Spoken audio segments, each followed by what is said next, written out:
সারা শরীরে শক্তি নেই, বিশেষ জায়গায় বলে কেমনে শক্তি হবে, আমার কোনো মাথায় ধরে না এটা কেমনে। ওটার আবার আলাদা চ্যাপ্টার আছে। আরে জাতীয় গ্রিডে যদি বিদ্যুৎ না থাকে আপনার ঘরে বিদ্যুৎ থাকবে কেমনে, কি আশ্চর্য। আর জাতীয় গ্রিডে যদি পাওয়ার থাকে তো সব জায়গায় পাওয়ার থাকবে, কি কোন।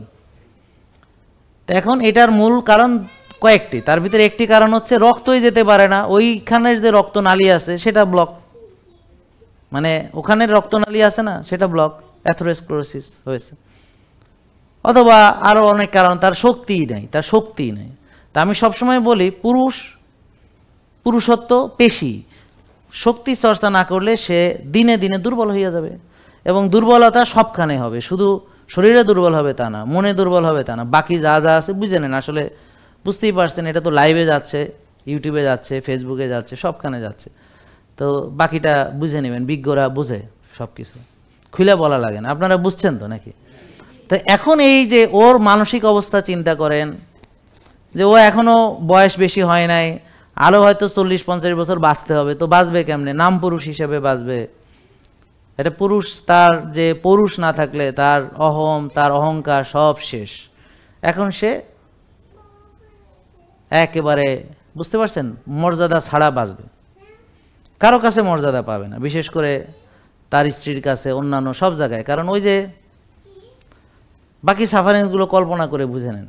ঠিক একইভাবে একটা মেয়ে তার পিসিওএস হচ্ছে, কীভাবে ওখানে সিস্ট, পুলিশ ওভারিতে সিস্ট হচ্ছে, এরা আবার গাইনি ডাক্তার দেখাচ্ছে, পিল টিল খাচ্ছে, কিন্তু ভালো হবে না, আলটিমেটলি ওষুধ খেয়ে ভালো হবে না। তো কি হয়েছে, এই মেয়েটার এখন মাসিক বন্ধ হয়ে গেছে, এই মেয়েটার এখন বাচ্চা হয় না, তাহলে বন্ধা বলে। হাজব্যান্ড মাঝে মাঝে বলে যে তাহলে আমি আর একটা, হ্যাঁ, আবার ওদিকে শ্বশুর শাশুড়ি হুমকি দেয় আমার পোলারে, কিন্তু আবার ওদিকে মানে এই সবাই মিলে এই মেয়েটাকে কষ্ট দেয়।